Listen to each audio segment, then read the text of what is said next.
Assalamualaikum warahmatullahi wabarakatuh. Innal hamdalillah nahmaduhu wa nasta'inuhu wa nastaghfiruh wa na'udzu billahi min syururi anfusina wa min sayyiati a'malina. May yahdihillahu fala mudhillalah wa may yudlil fala hadiyalah. Asyhadu an la ilaha illallah wahdahu la syarika lah wa asyhadu anna Muhammadan abduhu wa rasuluh. Qala Allah Ta'ala ba'da a'udzu billahi minasyaitonir rajim. Ya ayyuhalladzina amanu taqullaha haqqa tuqatih wa la tamutunna illa wa antum muslimun. Rabbi shrah li sadri wa yassir li amri wahlul 'uqdatam min lisani yafqahu qawli. Amma ba'd. Alhamdulillah thumma alhamdulillah. Apa khabar tuan-tuan, puan-puan, muslimin, muslimat yang dirahmati Allah Subhanahu wa taala. Semoga berada dalam keadaan yang sihat, sejahtera, tenang, sentiasa diliputi rahmat Allah SWT. Sentiasa bersabar dengan apa saja ujian yang diuji oleh kepada kita. Kerana ujian itu bukan sahaja datang dalam bentuk musibah, tetapi selalunya juga dia datang dalam bentuk kesenangan. Itu satu ujian yang lebih getir sebenarnya, sebab kadang-kadang kita tak sedar bahawa kita ini sedang diuji oleh Allah Subhanahu Wa Taala. Sebab tu Nabi Allah Sulaiman bila dia dapat anugerah, dia dapat lihat singgasana Ratu Balqis tu, kalau dengan Ratu Sabak tu kita kenal sebagai Ratu Balqis tu, dia singgasana tu ada depan mata baginda Sulaiman AS. Baginda kata, ini untuk uji aku sama ada untuk aku. Ini adalah kurniaan Allah, hazza min fadli rabbi. Ini adalah kurniaan Tuhanku untuk uji aku sama ada aku bersyukur atau aku kufur. Itu dia. Jadi kadang-kadang ujian yang berbentuk kesenangan ini selalu kita lupakan. Selalu kita anggap ini adalah Allah sayang kepada aku dan sebagainya. Tentu saja kita perlu bersyukur kepada Allah SWT. Tapi jangan lupa, dia juga adalah ujian oleh Allah Subhanahu Wa Taala. Okey, alhamdulillah kita bersyukur kepada Allah Subhanahu Wa Taala sebab kita telah pun sampai kepada perbincangan yang berikutnya, di mana semalam kita dah bincang berkenaan dengan nabi. Seorang nabi ini digesa, Nabi Bani Israel digesa oleh kaum-kaum dia untuk apa? Untuk supaya dia melantik seorang nabi, supaya dilantik seorang pemimpin, supaya pemimpin ini boleh membantu mereka untuk berperang atas jalan Allah. Kerana mereka ini telah diusir daripada kampung-kampung mereka, dan dikatakan juga bahawa anak-anak mereka pula ditawan oleh musuh, oleh pihak musuh. Pihak penjajah lah kita kata, sebab mereka masuk dalam kampung orang-orang Bani Israel ini. Jadi apabila dipersoalkan kepada diajukan permasalahan ini kepada nabi mereka ini, tidak diberitahu siapakah nabi mereka ini. Ada dalam kitab-kitab mengatakan kemungkinan dia ini Nabi Samuel dan sebagainya, kerana ini adalah pada zaman Nabi Daud AS. Ketika itu Nabi Daud AS belum memerintah lagi, belum mendapat pemerintahan. Jadi kita dapat lihat, wallahu alam, siapakah dia bukanlah satu perkara yang perlu kita perbincangkan dengan luas, melainkan kalau kita ahli sejarah. Tetapi yang lebih penting ialah apa yang Allah nak sampaikan, iaitu perangai Bani Israel ni bukan sahaja wujud pada zaman itu, dia boleh pergi kepada siapa saja, mana-mana bangsa pun, mana-mana penganut agama pun, sebab situasi watak berbeza, tidak diberitahu siapa, tetapi dia boleh pergi kepada siapa saja. Jadi nama Nabi ini dirahsiakan sebab Quran berkata ada Nabi yang kamu kenali, yang Allah bagi tahu, ada Nabi yang kamu tak tahu. Ramai, kita tak tahu berapa banyak apa sebenarnya, walaupun ada setengah pandangan berkata dengan begini. Tetapi hanya Allah SWT sahaja yang tahu berapa ramai. Jadi kita katakan bahawa pada zaman ini Bani Israel dia desak Nabi dia supaya lantik pemimpin supaya untuk memimpin mereka berperang atas jalan Allah SWT. Tetapi apa yang berlaku ialah Nabi dia kata, takut kalau tiba-tiba Allah benarkan kalian untuk berperang atas jalan Allah, Allah lantik pemimpin, kalian pula tak mau berperang atas jalan Allah SWT. Itu kita kata telah bincangkan dengan panjang lebar semalam, di mana manusia ni kadang-kadang bila dia tak ada satu benda, dia harapkan benda itu dia kata kalau aku dapat ini misalnya aku akan sedekah dan sebagainya. Kalau aku dapat kekayaan aku akan sedekah. Tetapi apabila dia dapat perkara tersebut, dia lupakan janji-janji manis dia kepada Allah Subhanahu Wa Taala. Itu berlaku dan seperti mana yang sangkaan kuat Nabi ini, dan memang betul setelah Allah wajibkan perang hanya segelintir sahaja yang berpegang kepada janji mereka untuk berperang atas jalan Allah. Sebab tu ketika dapat lihat rentetan penentangan mereka ini, mereka bertanya lagi. Seperti mana pada zaman nenek moyang mereka, pada zaman Nabi Musa AS, apabila Allah perintahkan mereka ini untuk sembelih lembu betina, mereka banyak soal. Dan ini perkara ini berlaku sama kepada anak cucu cicit mereka ni jauh selepas zaman Nabi Musa AS ini. Apa yang berlaku ni zaman Nabi Daud AS, di mana mereka bertanya kenapa Talut? Itu pula. Kenapa Talut sedangkan Talut ni tak ada harta, bukan keturunan. Kita tak tahu keturunan dia, tak ada cerita kan keturunan dia ni. Kemudian apa yang Nabi ni kata menurut kriteria Allah SWT, sebab tu bila kita berdoa kepada Allah SWT, Allah jawab bukan dengan kriteria yang kita mahu. Allah jawab dengan kriteria apa yang Allah mahu dan apa yang sesuai untuk kita, kerana Allah SWT yang menjadikan kita dan Allah tahu apa yang terbaik buat kita. Sebab tu syariat ini turun, sebab dia, maqasid dia, hanya Allah SWT letakkan sebab-sebab dia sesuai dengan apa yang ada pada manusia itu sendiri. Itu dia. Jadi setiap syariat itu mesti ada sebab dan reason dia. Allah SWT letakkan untuk kebaikan manusia, untuk menjaga maruah dia, menjaga nyawa dia, menjaga harta dia, menjaga akalnya, menjaga agamanya. Dan itu tujuan yang Allah turunkan syariat ni. Dan tentu saja syariat itu sesuai untuk manusia, sebab Allah lah yang telah menjadikan kita semua. Jadi di sini mereka argue, mereka persoalkan kenapa hendak dijadikan Talut ini, sedangkan Talut ini bukanlah orang yang datang daripada orang kenamaan, orang bangsawan dan sebagainya, bukan keturunan raja. Tetapi apa kriteria pada Allah SWT, apa kelebihannya kata Nabi ini? Kelebihannya dia ada ilmu dan dia ada kelebihan fizikal. Dan itu kriteria yang Allah tetapkan sebagai seorang pemerintah, terutama pemerintah ini hendak memimpin peperangan. Baik. Kemudian tandanya nanti adalah sebab mereka ni diasak-asak Nabi ini, maka Nabi ini didatangkan wahyu bahawa ada tandanya nanti bahawa peti tabut mereka ni, peninggalan Musa dan Harun ini akan kembali kepada mereka, malaikat akan kembalikan. Wallahu a'lam bagaimana, Allah tidak lanjutkan, maka kita berhenti sekadar situ sahaja. Kerana tanda-tanda kekuasaan Allah tu Allah kata banyak sekali bagi orang yang beriman. Maksudnya bukan itu sahaja sebenarnya tanda. Peti tabut itu bukanlah sesuatu yang perlu ditumpukan, bahkan Talut itu sendiri adalah tanda kekuasaan Allah SWT, di mana Allah boleh beri kekuasaan kepada siapa saja yang dia mahu tanpa mengenal apakah asal usulnya, apakah keturunannya, apakah status kekayaannya, hartanya. Itu bukan sesuatu yang dilihat oleh Allah SWT, kerana Allah lihat adakah kamu mampu atau tidak untuk menjadi seorang pemimpin. Sebab sekarang kita hendak pemimpin, bukan kita tengah cari model untuk berlakon atau beriklan dan sebagainya. Kita bukan nak cari orang yang smart dan berpakaian mahal-mahal. Kita sekarang nak cari orang yang boleh menjalankan tugas dia sebagai pemimpin. Baik, itu dia. Jadi dia nak cari raja, maka Allah bagi kriteria seperti mana yang ada pada Talut, iaitu ilmu dan kelebihan fizikal. Baik.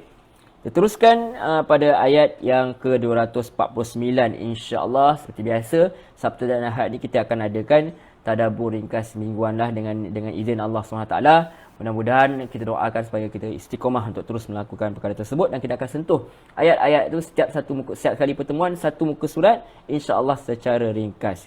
Baik, kita terus kepada ayat 249 insya-Allah. A'udzu billahi minasyaitonir rajim. Aku berlindung kepada Allah daripada godaan syaitan yang direjam. Falamma fasala Talut bil junud. Allah Subhanahu wa taala berfirman, seterusnya Allah cut the scene apa yang telah berlaku. Allah tak cerita pun macam mana peti tabut tu kembali. Allah cuma bagi tahu, Nabi dalam surah ni bagi tahu, dalam apa yang Allah kisahkan kepada kita, Allah bagi tahu peti tabut tu kembali. Dan kita andaikan sudah kembali, maka dipotong scene itu, scene yang kata yang tak berkenaan, apakah di tengah-tengahnya tidak diceritakan. Sebab Quran ini bukan buku cerita, bukan novel. Jadi Allah cuma ceritakan bahagian yang penting sahaja. Ini hebat. Bagi saya, untuk menulis satu buku tu, saya ada berpengalaman menerbitkan buku sendiri, alhamdulillah, ini izin Allah. Kita tulis buku itu tak ada satu masalah sangat. Tapi bila saya diizinkan Allah SWT untuk ambil, sekarang sedang ambil ijazah sarjana dalam pengajian Islam, saya rasa ada satu benda yang susah untuk saya buat ialah untuk ringkaskan. Sebab dia ada, bila kita buat dalam assignment ke, mana-mana assignment pun dia ada patah perkataan yang tak boleh kita lebih daripada patah perkataan tersebut. Jadi nak meringkaskan suatu cerita yang panjang itu, Quran berjaya melakukannya. Nampak sangat dia bukan datang daripada Allah, dia bukan datang daripada manusia, dan tentu saja dia datang daripada Allah Subhanahu Wa Taala. Itu dia. Jadi kita dapat lihat suatu kisah Bani Israel yang sangat panjang, Allah ringkaskan dalam cerita yang ringkas dan kita boleh faham.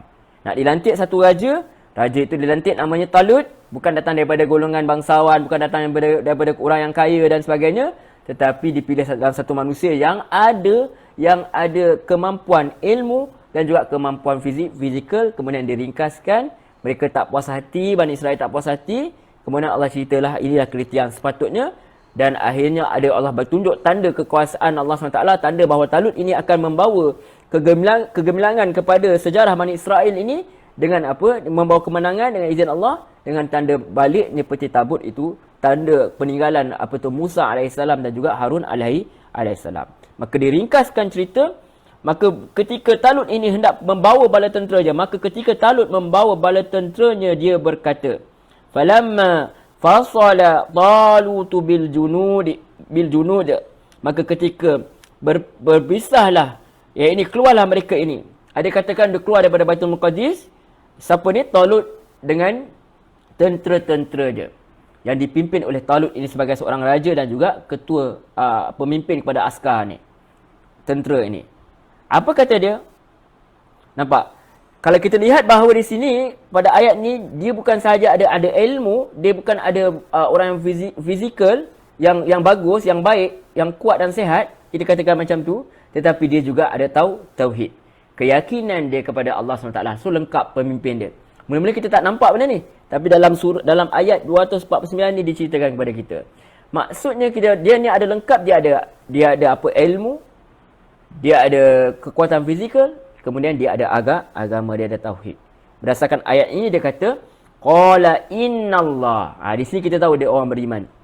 Dia berkata sesungguhnya Allah.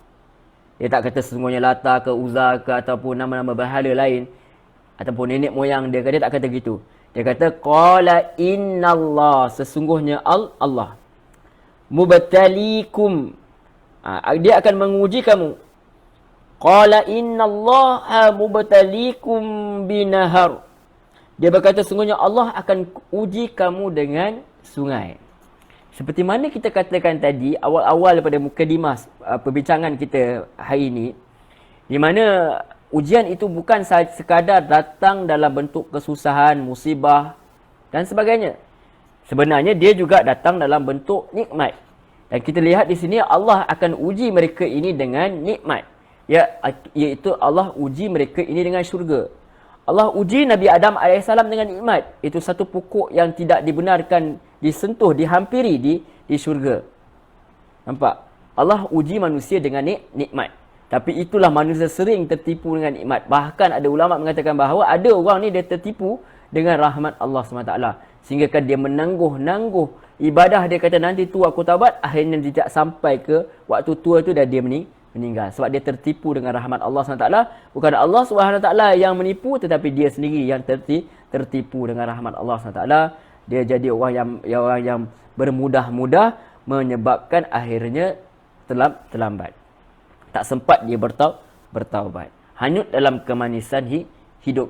Yang disangkakan dia gula itu manis tu, akhirnya akan menyebabkan terpotongnya kaki lah. Kalau berlebihan kita mengambil nikmat itu tanpa memikirkan perkara-perkara yang sepatutnya membawa kita kepada akhirat itu sendiri. Maka ketika Talut bawa bala tentera, dia kata Allah akan ujimu dengan sebatang sungai. Kalau kita lihat dalam tafsir Al-Munir, Wahbah Zahiri dia bawa sedikit cerita ni. Dia kata beliau berkata kepada mereka, sesungguhnya Allah SWT menguji kamu, padahal dia lebih mengetahui tentang kamu. dengan sebatang sungai yang akan kita lalui dalam perjalanan menuju ke tempat musuh. Ini Dr. Wahbah Zuhairi rahimahullah ta'ala, dia panjangkan sedikit kisah dia. Sesiapa yang minum airnya, nanti dia akan lanjutnya, akan cerita adakah siapakah orang yang benar-benar beriman ini. Kalau kita lihat di sini, Allah kata Allah akan ujimu dengan sebatang sungai. Sebab tu kalau kita lihat dalam apa Dr. Wahbah Zuhairi kata orang ramai telah menerima kepimpinan Talut, akhirnya Talut ini diterima untuk dijadikan raja ni. Lalu beliau memilih 70,000 atau 80,000 pemuda. Ini hanya pandangan sahajalah, wallahu a'lam, kita tidak tahu. Jadi cuaca pada ketika itu panas terik. Ini ditambahkan sedikit cerita tu dalam tafsir Al-Munir ni.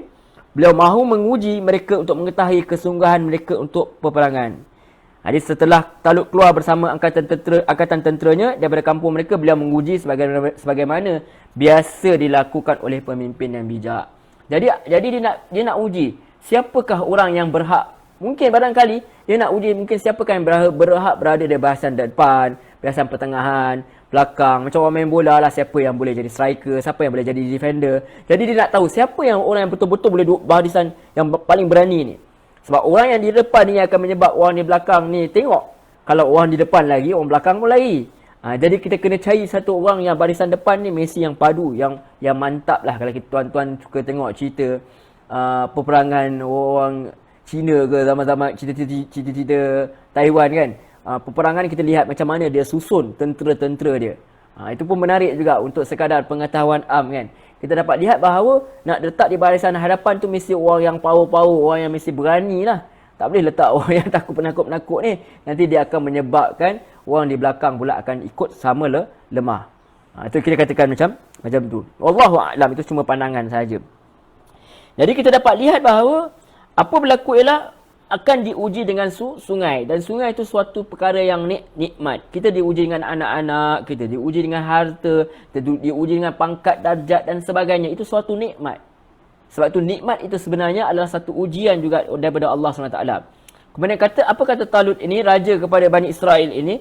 فَمَنْ شَرِبَ مِنْهُ فَلَيْسَ مِنِّي. Itu dia. Ini satu benda yang berat sebenarnya.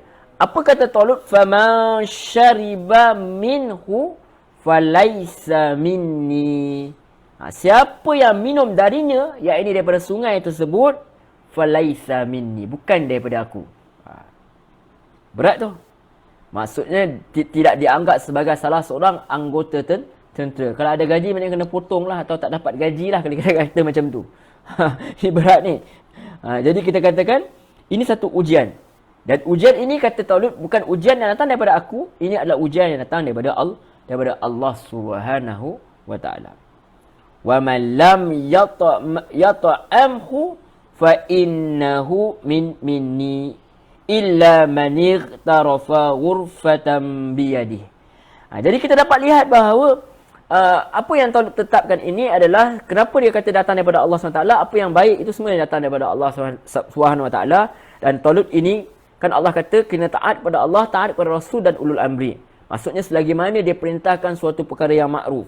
Jadi apa yang Talut buat ni bukan sesuatu yang mungkar. Ini adalah sebagai ujian untuk melihat siapa yang betul-betul capable, yang betul-betul berkemampuan untuk berperang atas jalan Allah ni, untuk jadi tentera dia. Dia tengah lihat siapa yang betul-betul boleh duduk di barisan hadapan lah, kalau kita boleh katakan macam tu. Kemudian apa yang dia kata?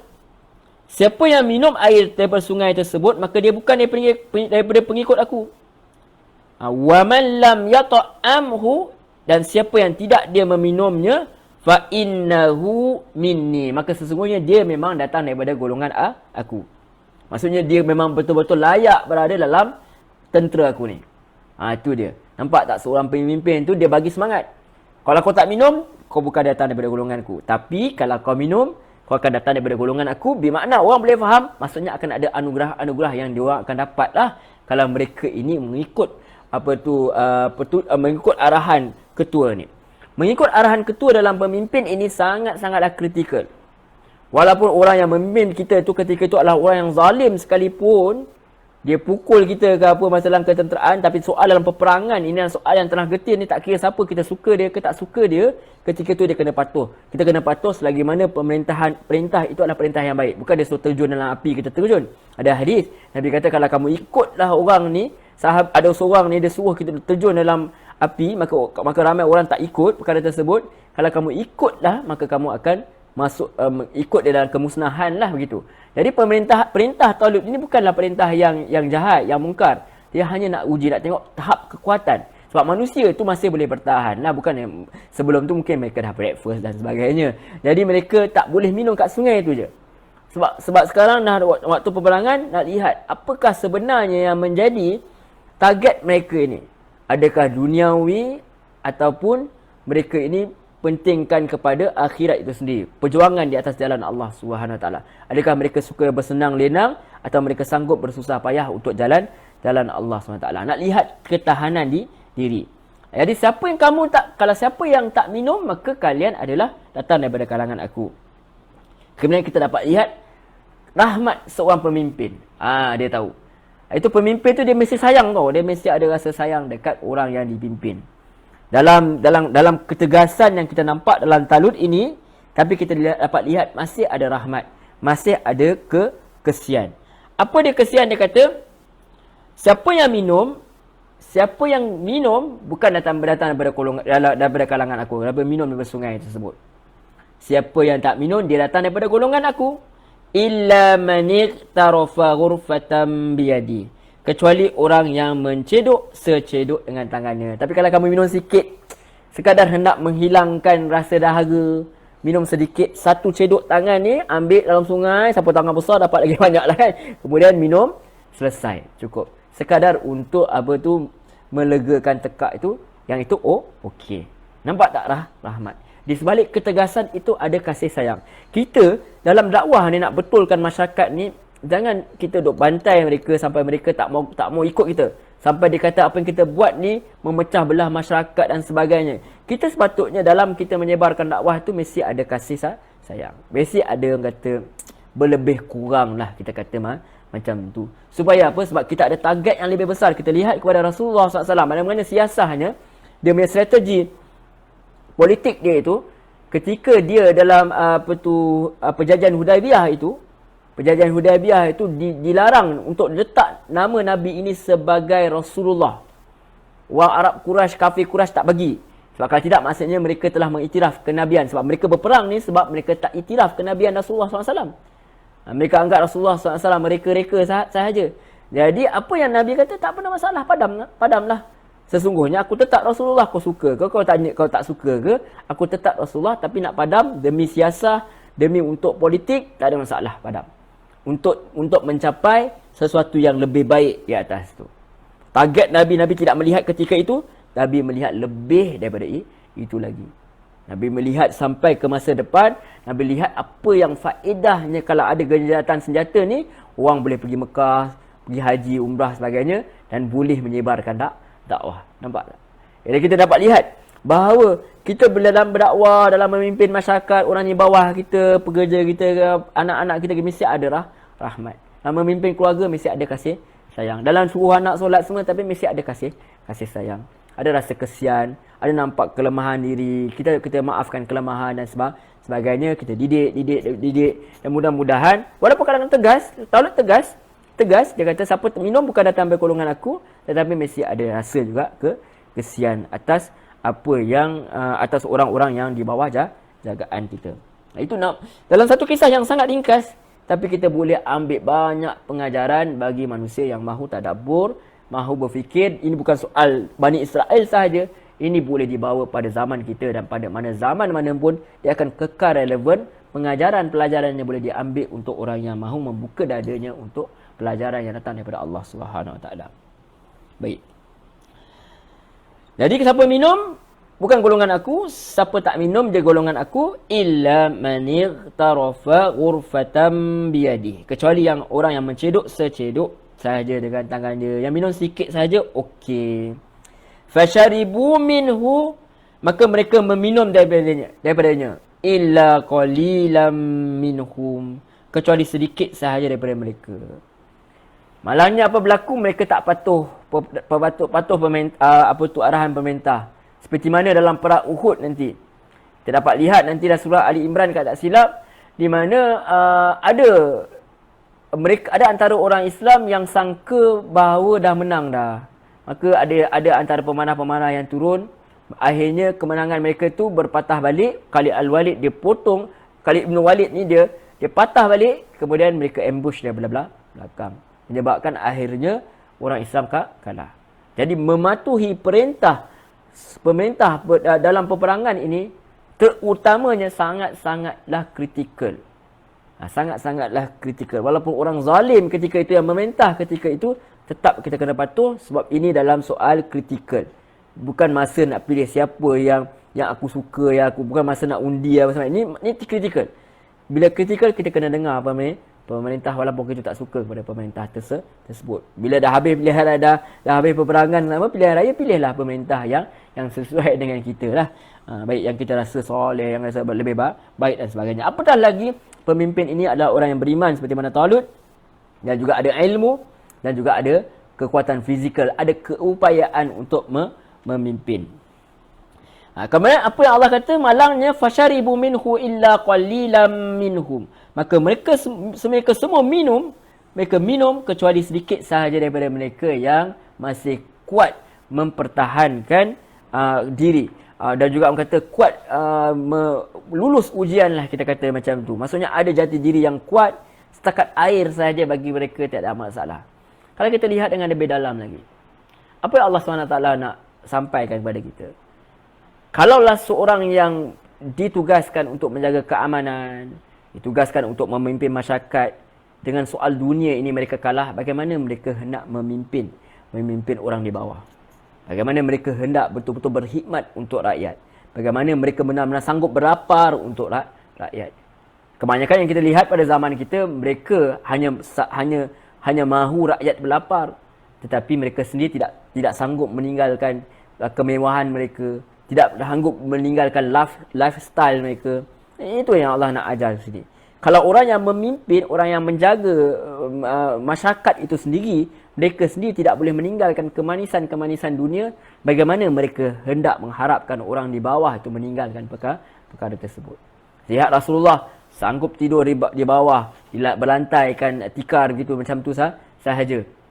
Sehingga berbirat badan belakang Nabi yang mulia ini, yang kita sayangi ini, yang disangi Allah SWT ini, berbirat badan dia, ada kesan tikar itu. Sanggup dia berlapar, sanggup dia bersusah demi rakyat dia, demi umat. Kita lihat kepada Umar bagaimana setelah dia jadi pemimpin.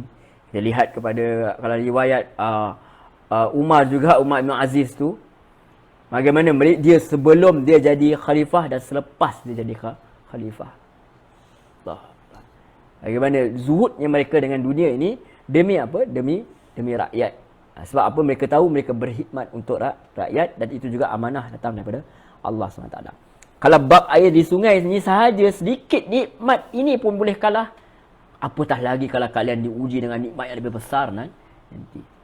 Satu kita lihat nanti pun orang-orang umat Islam ni, mereka diuji dengan harta, walaupun harta itu halal, tapi sedangkan pemerintah kata, Nabi kata jangan turun walau apa pun berlaku. Walau burung besar datang ambil aku pun, ambil orang-orang yang tengah berperang bawah ni, duduk relax kat atas tu, jangan turun. Itu nanti bila sampai masa kita akan cerita insya-Allah.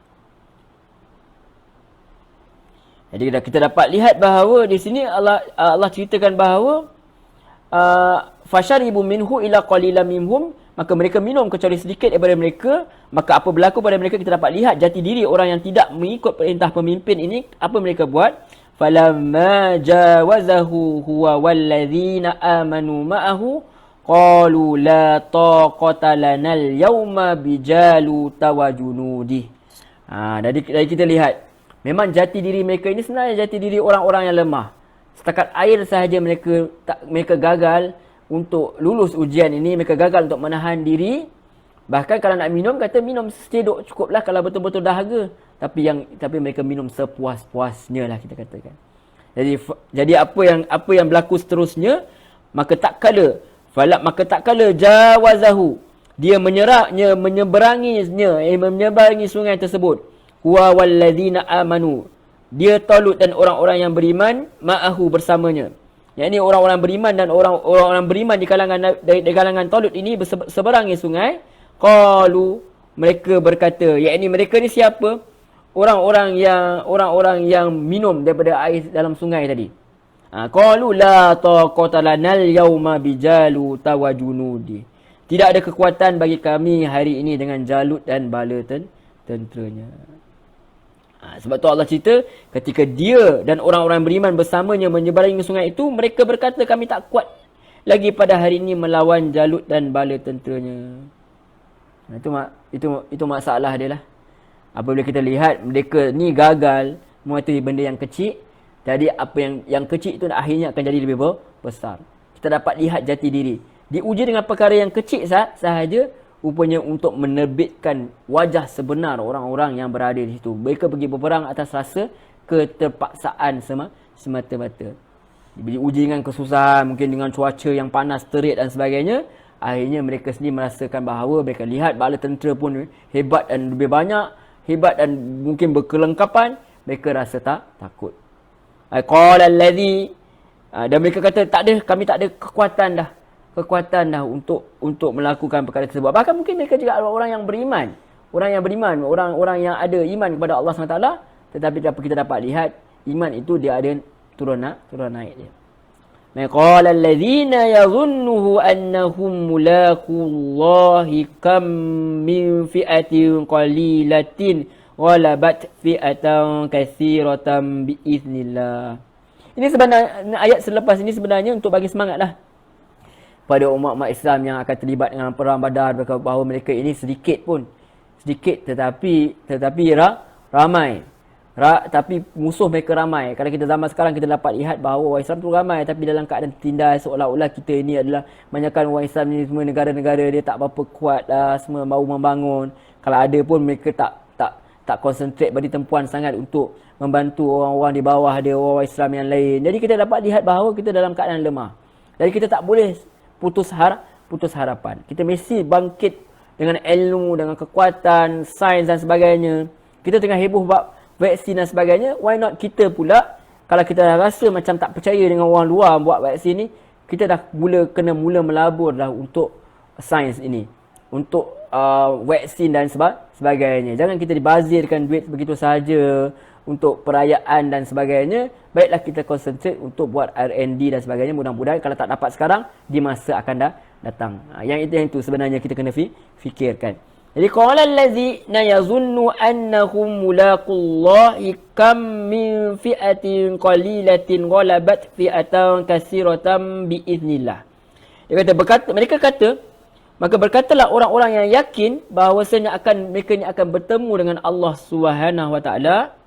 Jadi mereka bukan sekadar beriman sahaja, beriman, ramai orang beriman, tetapi dia beriman dengan penuh dengan sebenar-benar keimanan dan mereka yakin bahawa akan kembali bertemu Allah. Maknanya bab nyawa ni kalau nak mati, dekat atas katil pun boleh mati. Begitu macam. Dan bila air pun ramai orang mati, orang lumpuh mati, jatuh, lumpuh, mati. Tergantuk kat tiang pun boleh mati, bawa motor jatuh mati, bawa kereta mati, duduk makan saja-saja relax tercekik mati, ataupun tak ada keadaan apa tahu-tahu meninggal. Sebab dijemput oleh Allah SWT untuk kembali. Jadi mereka yang yakin bahawa akan bertemu dengan Allah Subhanahu Wa Taala, mereka kata apa? Mereka kata berapa banyak berlaku maknanya rentetan sejarah yang mereka lihat sepanjang mereka hidup, berapa banyak daripada kelompok yang sedikit itu mereka boleh mengalahkan kelompok yang besar, kelompok yang banyak. Tapi kena lapik dengan apa? Mereka lapik dengan biiznillah, dengan izin Allah. So mereka ni adalah orang yang dipimpin orang yang beriman, dan mereka orang yang beriman yang yakin akan bertemu dengan Allah, dan mereka yakin Allah Subhanahu Wa Taala boleh beri kemenangan. Tu sangka baik terhadap Allah Subhanahu Wa Taala itu sangat penting. Ni bukan soal positive thinking dan sebagainya, ni soal dia bergantung harap kepada Allah Subhanahu Wa Taala. Ya, yang itu kita dapat lihat. Nabi SAW itu sendiri pun mereka sedikit pada perang Badar itu sedikit, tetapi mereka mampu menang dengan izin Allah SWT, kerana mereka yakin dengan pertolongan Allah SWT. Hasbunallah wa ni'mal wakil. Cukuplah Allah sebagai wakil, sebagai sebagai pelindung pada orang yang benar-benar maaf, pada orang yang benar-benar yakin dengan Allah SWT. Tentu saja ada strategi macam ni. Kita tengok toilet ada strategi-strateginya di samping keimanan yang kukuh, keyakinan kukuh kepada Allah SWT. Wallahu ma'as sabirin, dan Allah itu bersama orang-orang yang sabar. Baik.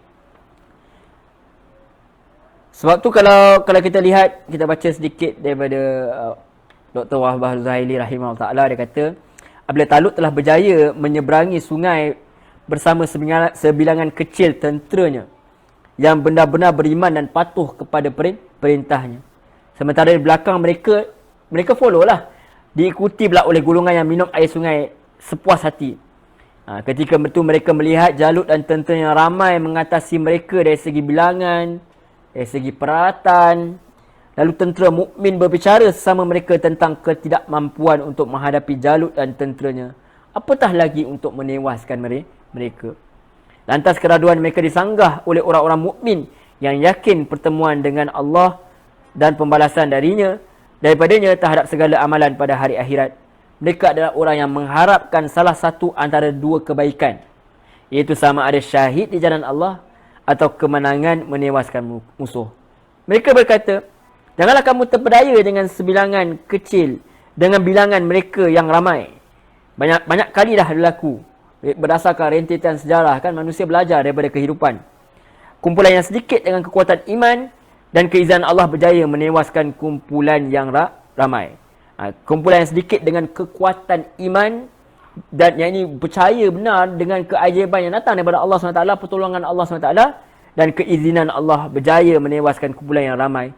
Sesungguhnya Allah sentiasa bersama orang-orang yang sabar, memberi pertolongan dan sokongan.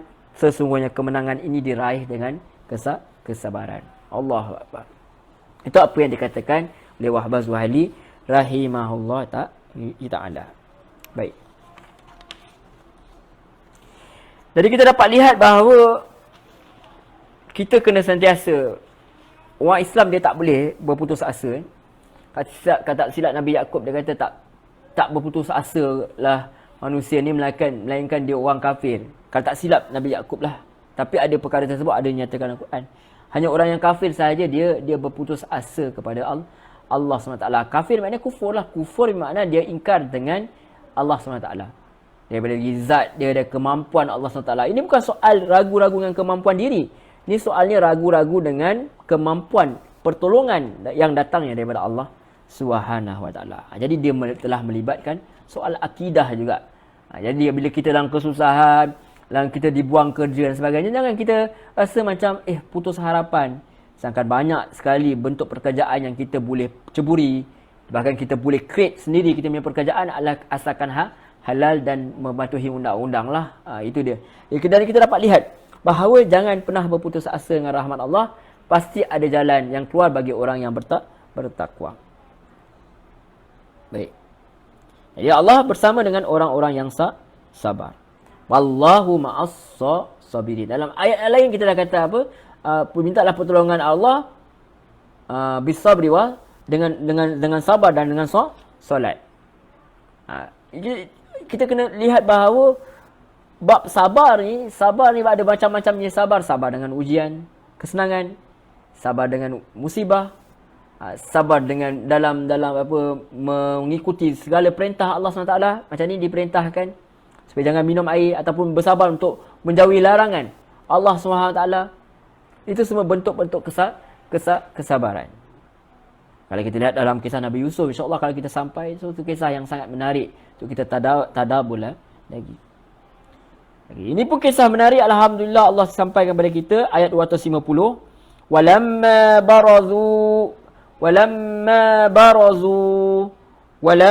barazu li Jalut wa junudih. Dan ketika mereka berhadapan dengan Jalut dan bala tenteranya. So sekarang Allah cut scene lagi. Mereka sekarang tengah bertembung. Bertembunglah antara pertembungan tentera yang sedikit ini tapi beriman dengan tentera yang ramai tapi kufur kepada Allah SWT. Qalu, mereka kata, Rabbana, ya Tuhan kami, afrigh alaina sabra. Ya Tuhan kami, curahkanlah ke atas kami kesabaran. Kemudian apa kata mereka lagi? Wasabbit aqdamana. Kukuhkanlah kaki-kaki kami. Kita kalau berdiri atas jalan ni, si orang ni berjalan ni dia nampak tegak. Dia berdiri dalam semayang, kita solat tak terhoyong hayang. Nampak? Dikuatkan kaki-kaki kami. Maksudnya pendirian kami. Jati diri kami. Tadi orang yang tak minum tu dia ada jati diri. Dia kata, oh, tak apa. Pemimpin aku tak bagi minum, tak apa. Aku kena bertahan. Lepas ni dah habis, dah selesai, dah menang, minumlah sepuas-puasnya. Ataupun kalau tak dapat minum kat dunia, dah boleh dapat minum di syurga. So, kata Dr. Wahbah Suhaili tadi, mereka mengharapkan antara dua nikmat. Sama ada mati syahid ataupun kemenangan. Dapat harta rampasan perang dan sebagainya. Dapat dinaikkan pangkat ke misalnya kerana perform dalam peperangan ke. Kita tahu kan? Sebab kata tadi, Tolut tadi kata, kalau kalian tak minum, kalian daripada aku. Maksudnya mungkin akan dijanjikan dengan ganjaran-ganjaran keduniaan. Itu mesti orang Islam dia ada dunia, dia ada akhirat. Dua-dua dia boleh dapat asalkan halal. Aqdamana wasabbit aqdamana, tetapkan pendirian kami. Tu Nabi selalu doakan, Nabi ajar kita doa, ya muqallibal qulub tsabbit qulubana ala dinik. Wahai Tuhan yang membolak-balikkan hati ini, tetapkan kami dalam agama kamu. Kemudian apa kata mereka lagi? Wansurna 'alal qaumil kafirin. Dan tolonglah kami atas kaum yang kafir, untuk mengalahkan orang-orang kafir ini. Sebab kalau orang-orang kafir ini mereka yang menang, mereka bertindas, tentu saja mereka akan establish mereka punya pahaman agama. Banyak berlaku di mana apabila ada satu orang kumpulan ini mereka menang, mereka meletakkan fahaman mereka. Tentu saja orang Islam juga, bila orang Islam menang, akan menyampaikan dakwah tentang Islam itu sendiri. Tetapi cuma bezanya Islam tidak paksa, hanya sampaikan. Tetapi setengah-setengah ulang kalau kita lihat dalam rentetan sejarah, bila mereka masuk dalam setengah tempat, apa mereka buat? Mereka paksa orang-orang ini untuk ikut agama yang mereka perangi dengan kekejaman. Sehingga ada yang diusir dan sebagainya, ataupun terpaksa lari daripada kampung tersebut, negeri tersebut demi menjaga akidah. Baik. Jadi mereka doa, ya Tuhan kami, curahkanlah atas kami, Rabbana afriq alaina sabra. Ya Allah Tuhan kami, curahkanlah atas kami kesabaran. Wasabbit aqdamana, kukuhlah pendirian kami. Wansurna 'alal qaumil kafirin, dan tolonglah kami atas orang-orang yang kafir ini. Ayat yang seterusnya, ayat 251 secara ringkas-ringkas, Allah ringkaskan apa yang berlaku. Maksudnya Allah makbulkan doa ini. Apa yang berlaku selepasnya? Fahazamuhum biiznillah. Maka kerana doa tadi, kerana usaha tadi, kerana tawakal tadi, Allah kata mereka dapat mengalahkan mereka ini, golongan-golongan Jalut ini, Jalut dan tenteranya. Tetapi bukan kerana kekuatan kalian. Sebab Allah kata dalam ayat lain untuk Nabi Muhammad SAW, aku yang melempar bukan engkau yang melempar, bukan kau yang lempar. Dalam surah Waqiah, siapa yang menanam biji benih itu, kau ke aku? Macam tu. Siapa yang menumbuhkan biji benih dan sebagainya. Jadi kita dapat lihat bahawa kita hanya ikhtiar sahaja. Kita tanam biji benih pokok tu, yang menumbuhkan Allah SWT. Ada orang tak tanam dah buat baja letak apa, tak tumbuh-tumbuh juga. Kadang-kadang ada orang tak tanam, tahu-tahu kat depan rumah dia pokok jambu. Tak datang dari mana dah, diterbangkan angin. Oh, tengok makin besar. Kita duk tanam-tanam tak tumbuh-tumbuh. Semua itu dengan izin Allah SWT. Tapi kena ada ikhtiar. Nabi kata kalau dah dengar pun nak kiamat tu, tanamlah biji tamar tu. Mesti ada manfaat juga yang kita boleh adakan untuk manusia dan juga untuk diri kita sendiri. Fahazamu biiznillah. Maka mereka dapat mengalahkan mereka dengan izin Allah. Waqatala Dawud Jalut. Dan kita lihat ada satu tokoh yang sebelum ni dia hanya rakyat biasa saja, tidak beritahu. Kalau dalam cerita Israeliat ataupun versi Bible misalnya, kalau kita boleh ambil, kalau tak silap dia ni adalah penggembala kambing je ketika itu. Wallahu a'lam, itu cuma versi tambahan sahaja. Tapi tidak diberitahu siapakah Daud ini ketika ini. Dan kita tahu inilah Nabi Daud AS. Kelak dia akan dapat pemerintahan yang diwarisi daripada Talut ini bila Talut telah meninggal dunia. Dikatakan wallahu a'lam. Wa qatala Daud, dan membunuhlah Daud itu. Daud telah membunuh siapa? Dia adalah salah seorang daripada tentera yang beriman tadi. Wa qatala Dawud Jalut. Daud itu pun telah membunuh Jalut. Wa atahullahul mulk. dan memberikan kepada Daud Allah kerajaan. Yakni selepas pada kematian Talut itu, setelah Talut turun daripada tahta, maka Daud ambil alih sebagai gantinya. Dia bukan keturunan daripada Talut itu, tapi diganti kerana dia ada kriteria seperti mana yang ada pada Talut itu tadi. Dia ada apa? Wal hikmah. Bukan sekadar dia ilmu, dia ada kebijaksanaan dalam menggunakan ilmu tersebut. Bila ilmu itu nak disampaikan, apa waktu dan sesuai, siapa yang boleh terima ilmu ni atau tidak. Itu semua perlu diambil kira sebagai seorang pendakwah, sebagai seorang penceramah. Kita nak sampaikan suatu benda yang hendak mengubah masyarakat, kena lihat kepada kesesuaian tempat dan masa. Kena beli jiwa dulu. Belanja makan dulu ke apa semua. Orang kata daripada kata guru saya, dia kata daripada perut itu timbul ke hati kan. Sebab kita dah belanja kan, Nabi kata bagi orang makan apa dan sebagainya kan. Dalam sirah ada mengatakan perkara tersebut bila Nabi kata bila Nabi berada di Madinah tu. Maksudnya kita belanja dia, kita rapat dengan mereka. Sampaikan mereka jatuh cinta kepada kita, mudah kita nak sampaikan. Jangan sampaikan dengan penuh kebencian.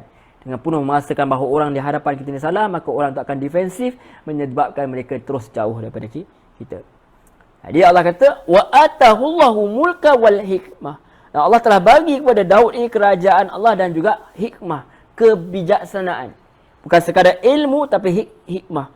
Wa 'allamahu mimma yasha, dan dia mengajarkannya daripada apa yang dia kehendaki. So apa saja ilmu yang Allah nak ajar, Allah telah bagi kepada Daud alaihissalam. Kita dapat lihat bahawa hasil daripada apa Talut buat tadi, Talut uji mana tengok siapa yang betul-betul capable untuk menjadi orang yang terbaik, menjadi tentera Talut ini. Kita lihat salah seorangnya adalah Daud alaihissalam, dan Daud alaihissalam ini mewarisi kerajaan Talut itu sendiri ketika setelah Talut itu turun daripada tahta dia kerana meninggal, dan wallahu a'lam kerana apa. Tetapi kita katakan bahawa ini adalah hasil daripada pemimpin yang elok, yang baik, yang beriman, maka orang di bawahnya yang menggantikan juga adalah orang yang lebih kurang macam dia juga. Tapi kita lihat Daud ini apa kelebihan dia lagi? Ada hikmah, ada kebijaksanaan, dan kerana dia ini diajarkan Allah SWT dengan apa sahaja yang Allah nak berikan. Dan Daud juga bukanlah datang daripada keturunan raja. Alah, berdasarkan sejarah lah. Walaula daf'ullahi an-nasa ba'dahum bi ba'dil lafasadatil ard. Dan kalaulah tidak ada perlindungan Allah terhadap manusia sebagian mereka dengan sebagian lain, nescaya rosaklah bumi ini. Jadi kita katakan malaikat risau kalau ada pertumpahan darah. Ya, macam mana pun akan ada pertumpahan darah, tapi pertumpahan darah itu kena dilihat. Yang menumpahkan darah itu kerana apa? Dapat lihat. So Allah kata mustahil. Kalaulah Allah biar satu golongan sahaja yang menumpahkan darah, golongan yang baik ni tak dibenarkan menumpahkan darah, maka akhirnya manusia akan hidup dalam kezaliman. So mesti ada orang lain. Orang kata kenapa Islam bagi berperang, galakkan berperang. Bukan soal Islam galakkan berperangan. Sebab peperangan itu telah wujud sampai sekarang manusia. Ada orang Islam ditindas, ada orang-orang yang lemah ditindas. Mesti ada orang yang bangkit untuk mempertahankan orang-orang yang lemah ini. Sebab tu Allah kata, Allah datangkan satu logik rasional untuk orang yang mahu berfikir. Walau la daf'ullahi nasa ba'dahum bi ba'dil lafasadatil ard. Jadi Allah datangkan mengkongsi sebab kenapa dibenarkan peperangan ini. Kalaulah tak ada perlindungan terhadap manusia sebahagian mereka dengan sebahagian lain, maka akan rosaklah bumi ini. Itu syariat. Setiap apa syariat Allah tetapkan, peperangan dan sebagainya, ada reason kenapa kena buat perkara tersebut. Baru kita nampak indahnya Islam ini. Bukan Allah suka-suka, pergi ambil darah orang tu. Macam lapar darah kan. Macam Raja Bersiung kan. Sebab dah termakan darah, rasa. Kita banyak kali termakan. Kadang-kadang ada gusi berdarah, kadang-kadang termakan tapi tak jadi Raja Bersiung pun. Alhamdulillah. Kita kata ada orang yang sini yang macam Dracula ni kan. Sentiasa nak bunuh orang. Bukan Islam bukan galakkan begitu. Dan Nabi larang pun berlebihan, melampaui batas. Allah pun tak suka kepada orang yang melampaui batas dalam apa juga perkara, termasuklah peperangan itu sendiri. So Allah kata, dan kalaulah tak ada perlindungan Allah terhadap manusia dengan sebahagian mereka dengan sebahagian yang lain, la fasadatil ard, maka akan musnahlah, rosaklah bumi ini. Walakinallaha dzu fadlin 'alal alamin. Tapi Allah itu mempunyai kurniaan ke atas seluruh alam. Saya ingat guru saya dulu kata, dia kata, salah seorang guru saya kata, dia kata kalau apa tu bab peperangan ni, orang zaman dulu kalau dia buat satu benda yang sebelum zaman Nabi Muhammad SAW, kalau dia buat satu benda yang lawan Allah SWT, kadang-kadang Allah datangkan azab, direct azab, cash lah kita kata. Dari zaman Nabi Muhammad SAW jaranglah berlaku dah perkara tersebut, tak berlaku dah perkara tersebut. Maka kita dapat kita lihat azab tu ada juga sebenarnya datang daripada tangan-tangan Rasulullah dan sahabat itu sendiri, yang diperintahkan Allah SWT untuk apa? Membela orang-orang yang lemah dan tertindas ini, membela agama Allah SWT. Itu adalah kekalahan orang-orang kafir ini adalah bala bagi mereka jika mereka tidak mahu menerima kedaulatan Islam itu sendiri. Kalau mereka tak nak masuk pun, at least jangan cari pasal dengan orang Islam lah, jangan cari pasal dengan agama Islam. So Islam yang satu agama yang kuat. Kita galakkan kasih sayang, kita kata jangan perang, tapi kalau kalian cuba menindas, awas kami akan membalas. Barulah kita nampak kehebatan suatu agama itu lengkap, ada jati diri. Bukan kata tunduk saja, orang semua buat ni, orang suruh lompat, kita lompat, orang suruh angkat tangan kanan, kita angkat tangan kanan. Kadang-kadang kita minta maaf cakap, kadang-kadang macam bila kita pergi kepada motivasi, kelas motivasi bagainya, orang suruh angkat kanan, kita angkat kanan, tu suruh lompat, lompat. Kadang main macam anak-anak kecil, orang umur yang 30-40 tahun, pergi ikat kaki ramai-ramai, jalan ramai-ramai kat belakang, tak kira lelaki ke perempuan, tak kira bercampur ke tidak dah, itilat ke tidak. Jadi kita nampak macam, adakah ini melahirkan jati diri? Sepatutnya ada orang yang kata macam angkat tangan, kenapa kita kena buat perkara ini ya? Mesti ada yang rebel sedikit, menunjukkan apa? Menunjukkan dia ada jati diri. Orang Islam mesti ada jati diri sendiri. Orang kata, kenapa Islam kena perang? Masalahnya korang yang nak peperangan. Kalian mahu peperangan, maka kami berilah. Tapi kalau kalian mahu keamanan, maka kita akan bagi keamanan. Barulah mesej Islam tu nampak, barulah orang Islam itu ada jati diri. Bukan kita kena tunduk sahaja kepada orang lain, menyebabkan akhirnya agama ini sebenarnya dicorakkan oleh siapa? Dicorakkan oleh manusia atau dicorak oleh Allah SWT. Kita faham dia dicorakkan oleh Allah SWT, maka dia ada hidup dalam dunia realiti, bukan hidup dalam dunia fantasi. Baik. Satu mesti ada orang yang melindung dengan sebahagian lain, orang yang tertindas. Kalau tidak, saya rosaklah bumi ini. Tetapi Allah tu, walakin Allah, tetapi Allah, kata Allah sendiri, Dzu fadlin alal alamin. Dia kurniaan ke atas seluruh alam. Dia datangkan rahmat, datangkan orang-orang yang sudi nak tolong kita, sudi nak membela nasib kita. Dia datangkan pemimpin yang baik, pemimpin yang soleh, yang kesian kat rakyat. Itu semua itu adalah kurniaan Allah SWT. Bersyukur kalau kita dapat pemimpin yang elok, kita bersyukurlah dan jagalah pemimpin itu elok-elok. Doakan yang baik-baik untuk mereka. Mudah-mudahan mereka ini sudi untuk menjaga kebajikan kita orang Islam, terutamanya kita semua rakyat semuanya. Kerana ayat 252 seterusnya, tilka ayatullahi natluha alaika bil haqq. Itulah ayat-ayat Allah kami bacakan kepadamu dengan benar. Maknanya antara perkara yang disampaikan oleh Allah SWT yang kalian patut tahu, bukan perkara-perkara yang mengarut, bukan tambahan-tambahan, adalah berkenaan Talut ini. Berkenaan bagaimana dia memimpin tentera-tenteranya, bagaimana dia melahirkan tentera-tentera yang hebat seperti Daud AS. Kita dapat lihat kerana hasil daripada tarbiyah yang diberikan oleh pemimpin yang eloklah, yang baik. Dan yang diajarkan, Allah kata, Allah memilih siapa yang pilih Talut ni, Allah yang pilih. Siapa yang pilih Daud ni, Allah yang pilih. Allah yang bagi keupayaan kepada mereka ini untuk memimpin manusia. Wa innaka laminal mursalin. Dan sesungguhnya kamu, yakni Rasulullah itu sungguh daripada para rasul. Jadi Allah katakan kepada Rasulullah SAW, mungkin kadang-kadang Rasulullah dia rasa down sebab apa orang menentang dia. Kadang-kadang dia rasa tertanya, betulkah aku mungkin dia tertanya-tanya, betulkah aku ni datang dalam kebenaran? Atau orang-orang yang mengikutnya, betulkah Rasulullah ini datang dalam kebenaran? Allah tegaskan, ini ayat-ayat Allah. Ada nabi yang sebelum ni pun berperang tu seperti Daud, walaupun sebelum ni dia belum jadi nabi. Tetapi ada mereka ni pernah terlibat dalam peperangan pun, dan kamu pun akan terlibat dalam peperangan untuk menegakkan agama Allah SWT, untuk mempertahankan apa yang hak. Dan ini sesungguhnya cerita yang benar, tak ada cerita tambah-tambah, tak ada tongkol tambah, cukuplah kita memandai dengan cerita ini. Dan Allah kata, sesungguhnya kau ini Muhammad adalah salah seorang daripada Rasul, daripada seorang penyampai salah. Maka kamu pun diberi hikmah, kamu pun diberi kekuatan fizikal, kamu diberi kekuatan untuk memimpin, maka laksanakanlah apa yang Allah perintahkan. Wallahu a'lam.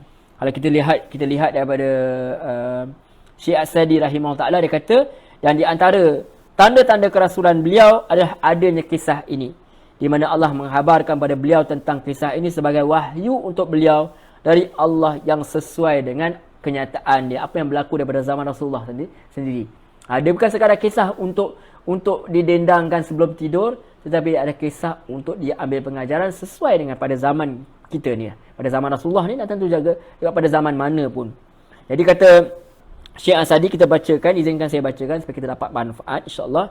Dalam cerita ni banyak sekali pelajaran yang dapat diambil oleh umat ni. Pertamanya, keutamaan berjihad di jalan Allah. Manfaatnya, akibatnya yang dan indah, akibatnya yang indah, dan bahawa jihad adalah satu sebabnya. Kalau penterjemah dia kata yang paling efektif dalam memelihara agama, menjaga negeri, tubuh dan harta. Ingat maqasid syariah itu sendiri, untuk sebab syariah itu sendiri untuk pelihara agama. Dan antaranya sini negeri, tubuh dan harta. Dan kata Syekh As-Sadi lagi, dan bahawasanya para mujahidin walaupun urusan ini sangat berat buat mereka, akan tapi hasil yang mereka akan dapatkan adalah terpuji. Sebagaimana juga bagi orang-orang yang meninggalkan jihad, walaupun mereka dapat beristirahat sekejap, namun mereka akan lelah dalam masa yang panjang. Maksudnya kalau dia tak berjihad atas jalan Allah, akhirnya mereka akan ditindas, akan hidup dalam keadaan jati diri yang lemah, tak boleh nak sebarkan apa yang mereka yakini benar. Sebab mereka tak berperang, mereka tak sanggup nak, macam orang belajarlah menuntut ilmu. Kalau dia tak sanggup, bersusah payah nak habiskan duit menuntut ilmu semua, dia akan terus hidup dalam kejahilan. Kalau dia tak sanggup berperang atas jalan Allah, dia akan terpaksa hidup dalam bawah penjajah. Kita akan terus dijajah dengan pemikiran-pemikiran yang tak sesuai dengan pemikiran orang Islam itu sendiri. Dan yang kedua pula kata Syekh As-Sadi lagi, dia kata tujuan jihad ini, pelajaran yang boleh ambil daripada cerita ini ialah memberikan kekuasaan kepada orang yang berkemampuan. Itu kita sebut banyak kali tadi. Talut ini ada kemampuan. Daud juga ada kemampuan memimpin. Jadi kekuasaan mesti diberikan kepada siapa? Kepada orang yang ada kemampuan untuk melakukan perkara tersebut. Dan bahawasanya kemampuan itu kembali kepada dua perkara, kata Syekh As-Sadi. Pertama, pengetahuan, yakni ilmu. Maksudnya memahami siasah, memahami macam mana nak organize satu benda. Dan kedua, kekuatan. Artinya dengan kebenaran ditegakkan dan bahawa seorang yang berkumpul pada dirinya kedua perkara itu, maka dia lebih berhak untuk memimpin daripada selainnya. Dia ada ilmu, dia ada kepimpinan. Dia ada strategi. Yang ketiga, pengajaran kita boleh ambil, kata Syekh As-Sadi, menjadikan cerita ini sebagai dalil atas apa yang dikatakan oleh para ulama, bahawasanya seorang pemimpin pasukan mengadakan peninjauan ketika menetapkannya, itu dia melarang orang yang tidak pantas untuk berperang, untuk yang tidak layak untuk berperang daripada tenteranya, kudanya, penunggang-penunggangnya kerana kelemahannya, kesabaran yang sedikit, keremehannya, takut akan memudaratkan kesihatannya, kerana bahagian yang lain adalah bahaya yang jelas bagi manusia. Maksudnya di sini bahawa tujuan Talut tadi menguji bahawa hendak menyusun siapakah yang sesuai untuk berada di barisan hadapan, siapa yang sesuai untuk memimpin tentera dan sebagainya. Jadi pemimpin itu perlu dipilih. Orang-orang yang hendak berperang tu, dia ada orang tentera berkuda kan, mesti dipilih orang yang betul-betul ada skill untuk naik kuda lah. Jangan dia naik basikal pun tak pandai, naik basikal pun dia takut, tiba-tiba kita suruh dia naik kuda terus, memang habislah tentera kita, habislah. Orang kata jahanam lah tentera tersebut. Jadi kita kata tak boleh, kita nak dari pemimpin tu boleh menguji siapakah yang benar-benar. Kalau kita tahu nak masuk askar ke apa semua, dia ada ujian-ujian dia. Dan bukan semua orang akan pergi perang, ada orang letak kat pejabat sahaja, ada orang bahagian ini dan bahagian itu sesuai dengan kemampuan dia. Ada orang duduk kat belakang sahaja, menaik sahaja. Dan macam-macam lah, macam-macam lagi. Jadi kita katakan bahawa pemimpin itu mesti boleh tahu perkara apa, mesti tahu dalam bab-bab strategi ni siapakah tentera-tentera yang benar-benar ada kemampuan untuk melakukan peperangan. Dan seterusnya ayat 4, maksudnya jangan pilih sebab aku suka kat dia lah, sebab aku rasa dia bagus lah. Rasa dia tak masuk dalam pemilihan kriteria memilih orang-orang yang hendak berperang atas jalan Allah. Dan apa saja dalam syarikat dan sebagainya, bukan kita lihat kepada wajah dia yang cantik atau muka yang tampan, tapi kita lihat pada kemampuan. Dan pada pengajaran yang keempat, kata Syekh As-Sadi, bahawasanya ketika terjadi suatu peperangan dan pengobaran semangat kaum muslim penguatan jiwa mereka dan anjuran kepada mereka untuk menguatkan keimanan. Maksudnya bila berlaku peperangan mesti ada orang yang hendak yang naikkan semangat. Kalau kita lihat cerita-cerita zaman dulu pun, kalau cerita Mak Saleh ke apa semua, dia akan ada orang yang menjerit, dia ada buat speech untuk naikkan semangat orang peperangan. So mesti ada orang-orang yang nak naikkan semangat ni untuk menguatkan keimanan, bertawakal penuh supaya mereka ni bertawakal penuh dan bersandar hanya kepadanya serta memohon kepadanya ketetapan hati, bimbingan kepada kesabaran dan pembelaan atas musuh. Kita lihat dalam keadaan dalam kisah Talut ni, dalam keadaan orang beriman ni berpecah kepada dua golongan. Ada yang rasa takut, yang rasa macam tak boleh menang, ada yang rasa yakin. Maka yang yakin ini memberi semangat kepada orang yang kurang keyakinan ini. Baik. Ayat kelima pula, apa yang kata lagi? Dan juga ayat 4 ni, pengajaran keempat tadi nak bagi tahu bahawa kita dapat ambil pengajaran bahawa siapa yang betul-betul beriman ini, dia akan sedar bahawa pertolongan Allah itu boleh datang daripada pelbagai bentuk, daripada mana saja. Dan kisah ini sepatutnya menguatkan semangat orang Islam ini supaya apa? Supaya sentiasa memohon ketetapan hati, bimbingan kepada kesabaran dan pembelaan atas musuh itu sendiri. Kemudian yang terakhir, pengajaran terakhir kata Syekh Asadi, bahawasanya tekad untuk berperang dan berjihad bukanlah merupakan hakikatnya, kerana terkadang seorang itu bertekad untuk berjihad, akan tapi ketika telah tiba masanya, tekadnya akan melemah. Kadang-kadang azam peringkat awal ni berkubah-kubah. Bila betul-betul lah berada dalam situasi, barulah kita akan rasa macam alamak risau. Jadi dia bukan dilihat pada awal itu sahaja. Dia kena lihat pada pergantungan pada Allah SWT tu mesti ada sentiasanya. Kadang-kadang rajin. Peringkat awal saya masa 1, 2, 3 rajin belajar. 4, 5, 6 macam-macam masalah. Akhirnya kita kecundang. Apa saya kita buat? Orang kata kita mesti ada istiqomah. So apa kita nak buat? Allah ajar kita, kata Nabi ajar kita, kata Syekh Asadi, As'aluka as-sabata fil amri wal azimata 'ala ar-rusyd. Aku mohon kepadamu, ya Allah, ketetapan, yakni keteguhan dalam agama dan keazaman yang tekad yang bulat, kebulatan tekad dalam petunjuk. Hadis riwayat Imam Ahmad, Al-Hakim, Al-Tirmizi, An-Nasa'i dari hadis Syaddad bin Aus dan disahihkan oleh Al-Hakim dengan syarat Muslim dan disetujui oleh Az-Zahabi. Jadi mereka kata, mereka itulah yang bertekad, kata Syekh Asadi, mereka itu yang bertekad untuk berjihad, dan mereka berkata dengan perkataan yang menunjukkan atas sebuah tekad yang kuat, dan ketika sampai masanya, sebahagian daripada mereka akhirnya melemah kembali. Ini serupa dengan sabda Nabi, wa as'alukar ridha ba'dal qada. Dan aku mohon kepadamu, ya Allah, keridaan setelah terjadinya qada, yakni ketetapan. Dikeluarkan oleh Ahmad Al-Hakim. Jadi kita sentiasa kerana keredaan setelah terjadinya suatu ketetapan Allah, itu suatu perkara yang dibenci oleh jiwa, merupakan keredaan yang hakiki. Kita kadang-kadang Allah uji kita dengan kadar-kadar satu benda takdir yang kita tak suka, tapi kita reda dengan takdir tersebut, maka dia adalah satu perkara yang diiktiraf oleh Allah SWT, satu keredaan yang hakikilah, satu benda yang benar-benar menunjukkan kita ikhlas, sedar bahawa kita adalah hamba Allah.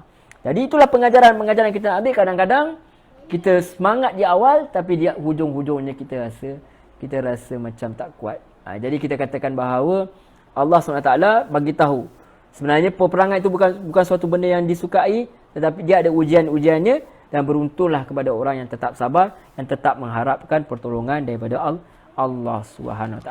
Wallahu a'lam. Itu antara pengajaran yang dapat kita ambil daripada tafsir yang dikarang oleh As-Saddi rahimahullah ta'ala. Demikian sahaja perbincangan kita. Alhamdulillah, ringkas-ringkas kita bincangkan ayat 249 sampai 252. Mana Allah ceritakan berkenaan Talut, bagaimana dia menguji tentera-tenteranya dengan sungai, sebatang sungai, dan bagaimana bila dalam keadaan genting, ada orang Islam yang menenangkan orang Islam yang lain, yang mengatakan bahawa banyak sekali berlaku pun, dulu pun ada orang sikit pun boleh menang, yang penting ada kesabaran, dan semuanya itu berlaku dengan izin Allah Subhanahu Wa Taala. Dan Allah bagi juga kerajaan kepada orang yang memang benar-benar layak, iaitu Daud AS, yang dia ni antara citizen, sebab dia ni lah menyebabkan menangnya. Dialah orang yang telah berjaya membunuh musuh, iaitu Jalut itu sendiri. Dan kita ini Allah kisahkan sebagai pengajaran, sebagai pembujukan hati kepada Rasulullah SAW itu sendiri, menunjukkan bahawa walaupun kalian itu sedikit, tapi kalian tetap mencapai kemenangan jika kalian benar-benar bergantung kepada Allah SWT, seperti mana Talut dan tentera-tentera Talut ini, seperti mana juga Nabi Daud alaihissalam. Wallahu a'lam. Demikian sahaja perbincangan kita, perkongsian kita pada pagi Ahad ini. InsyaAllah, mudah-mudahan Allah izinkan kita jumpa lagi pada minggu hadapan, Sabtu dan Ahad, insyaAllah pada waktu yang lebih kurang 7 dan ke atas itu, insyaAllah pada waktu yang sama, insyaAllah selepas solat subuh, insyaAllah dengan izin dia. Dan sekali lagi, kalau ada apa penyampaian saya yang mengguriskan hati, saya mohon maaf, tidak bermaksud untuk melakukan perkara tersebut, dan itu semua kelemahan diri. Dan mudah-mudahan kalau ada perkara yang baik, tuan-tuan ambillah, amalkan, sebar-sebarkan. Dan kalau ada yang buruk, yang tersalah, tinggalkan. Saya mohon maaf banyak-banyak. Saya mohon ampun daripada Allah SWT, kerana setiap yang baik itu datang daripada Allah SWT. Mana yang tersilap itu ada dasar manusia itu memang tidak akan kurang, tidak akan hilang, tidak akan langsung hilang dia daripada kelemahan. Dia mesti dah nama dia manusia, dia mesti ada kelemahan, sebab yang sempurna itu hanya Allah SWT. Mudah-mudahan Allah merahmati kita semua.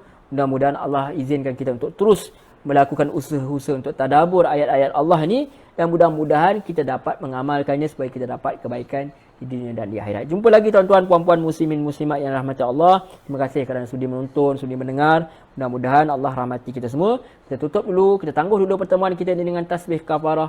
Subhanakallahumma wa bihamdik, asyhadu an la ilaha illa anta, astaghfiruka wa atubu ilaik. Wa sallallahu ala Muhammad wa ala alihi wa sahbihi wasallam. Walhamdulillahi rabbil alamin. Wassalamualaikum warahmatullahi wabarakatuh. Terima kasih banyak-banyak tuan-tuan, puan-puan, muslimin, muslimat yang dirahmati Allah.